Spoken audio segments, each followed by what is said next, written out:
Countering China's Go Board at Sea. Commentary. The Filipino sailor standing watch on the rusted BRP Sierra Madre, a World War II-era landing ship grounded on Second Thomas Shoal, doesn't think in strategy papers. He thinks about staying upright when a China Coast Guard ship swings a high-pressure water cannon toward his bridge. Over the past 2 years, Chinese Coast Guard and militia vessels have repeatedly blasted Philippine ships with water cannons and executed dangerous blocking maneuvers around Second Thomas Shoal and other features, injuring sailors and badly damaging hulls. In one high-profile case in March 2024, Philippine officials reported 4 sailors injured and 2 vessels damaged during a resupply mission to the Sierra Madre, one of several clashes that Manila has warned could spiral. Each close call brushes up against the U.S. Philippines Mutual Defense Treaty, which both governments now explicitly say would be triggered by an armed attack on Philippine armed forces or public vessels. Hundreds of miles north, Japanese radar operators in Okinawa watch a similar pattern. The Chinese regime's ships regularly enter and linger in the waters around the Senkaku Islands, which Japan administers and China also claims. Japan's Defense of Japan 2025 Digest warns that the international community is now facing its greatest trial since the end of World War II, and that Japan is in the most severe and complex security environment of the post-war era. From Washington, these can look like separate flare-ups. Read 3 documents back-to-back. The U.S. China Economic and Security Review Commission's 2025 Annual Report to Congress, Japan's Defense of Japan 2025, and the Philippines' National Security Policy 2023 to 2028, and a different picture comes into focus: one long, contested Go Board running from Japan's southwestern islands through Taiwan and the Philippines to the Pacific Islands. Same board, same opponent, 3 very different strategies. Washington's view, Fusiki and Moyo, shaping the whole board. In Go, Fusiki is the opening. Both players spread stones across the whole board before any serious local fight. Moyo is a loose framework or sphere of influence, potential territory that can become solid if you shore it up later. Washington is thinking in those terms. The USCC's 2025 report devotes entire chapters to China Shock 2.0, and to Beijing's weaponization of supply chains, warning that Chinese state-backed overcapacity and export flooding are distorting markets and creating leverage over critical sectors. The report also highlights China's reckless maneuvers against Philippine vessels in the South China Sea, including an August 2025 incident that came alarmingly close to killing a Filipino mariner and potentially triggering the Mutual Defense Treaty.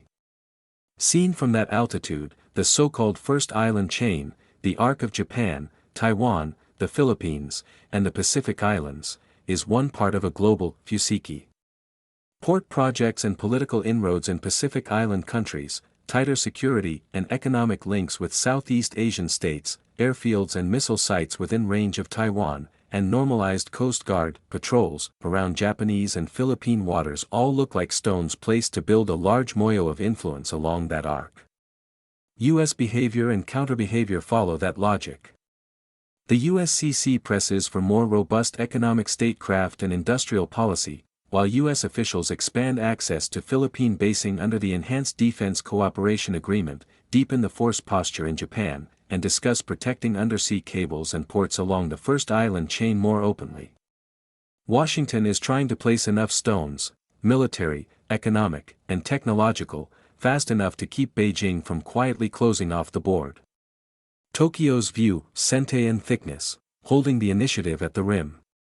In Go, Sente means you have the initiative, you are playing moves your opponent has to answer. Thickness is a strong, well-connected position that's hard to attack and radiates influence. Japan's strategy reads like a struggle to keep both. The Defense of Japan 2025 Digest and Japan's updated national security strategy describe the Chinese regime's rapid military buildup and increasingly assertive operations as an unprecedented and the greatest strategic challenge to Japan and regional order, and say the country must squarely face a security environment more severe and complex than at any time since World War II. The white paper singles out Beijing's attempts to unilaterally change the status quo around the Senkaku/Diaoyu Islands through regular incursions and coercive patrols. Every time a Chinese Coast Guard ship lingers inside the 12-mile limit or a helicopter loiters near Japanese airspace, it's not just a legal irritant. It's a live test of who actually has sente at the edge of Japan's home waters. Tokyo's answer has been to accelerate defense spending toward 2% of GDP, acquire long-range counterstrike missiles, and harden bases on the Ryukyu/Nansei Islands, an effort to build serious thickness along its maritime rim. Japanese planners increasingly talk about Taiwan, the Senkaku Islands, and the Southwest Islands in the same breath. If Taiwan were blockaded or attacked, the room Japan needs to defend its own outlying territory would shrivel fast. For Tokyo, the first island chain is not an abstract arc on a Pentagon slide. It's the edge of home. Manila's view, Sabaki in a co-fight, keeping weak stones alive. Sabaki is Go shorthand for handling a weak group lightly and creatively, so it can survive in hostile territory. A KO fight is a repeated capture-recapture battle that never fully settles. Each side pauses to look elsewhere on the board for threats large enough to keep it going. The Philippines is doing both. Under President Ferdinand Marcos Jr., Manila adopted a publicly released National Security Policy 2023 to 2028 that defines national security broadly and identifies the West Philippine Sea as a central concern. Executive Order No. 37 formally approved the NSP in August 2023, tying it to a vision of a free, united, secure, peaceful, resilient and prosperous archipelagic nation. The NSP outlines building a minimum credible defense posture, and shifting more internal security duties to the police so the armed forces can focus on external defense. But the document and subsequent analysis also lean heavily on lawfare and public diplomacy, grounding Philippine claims in the United Nations Convention on the Law of the Sea and the 2016 Arbitral Award, and using regular public release of video and imagery of Chinese actions at sea to build international support. On Manila's Go board, the stones are fragile, a grounded, slowly rusting ship on a shallow reef. A still modernizing navy. An overworked but determined Coast Guard. Law, cameras, and alliances function as Sabaki, the light, flexible handling that enables the smaller democratic country to survive in the shadow of a large, belligerent aggressor. The repeated clashes at Second Thomas Shoal and Scarborough Shoal now look less like isolated crises and more like a long, KO fight. Chinese ships push with water cannons, block runs, and engage in risky maneuvers. Philippine crews resupply, maneuver, and document. Washington restates its treaty commitments.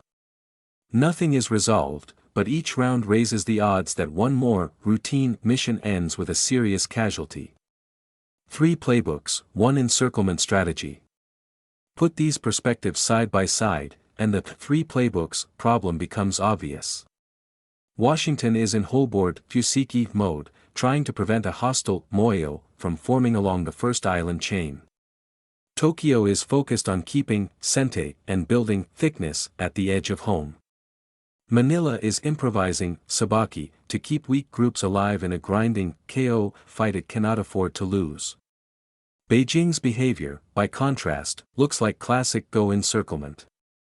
The USCC report sections on Southeast Asia and the Pacific Islands lay out how China blends economic leverage, infrastructure projects, political coercion, and maritime pressure to blunt U.S. access and fragment Allied responses, stones placed methodically along the arc. What needs to happen next? For Washington, the next step is the unglamorous work of alignment.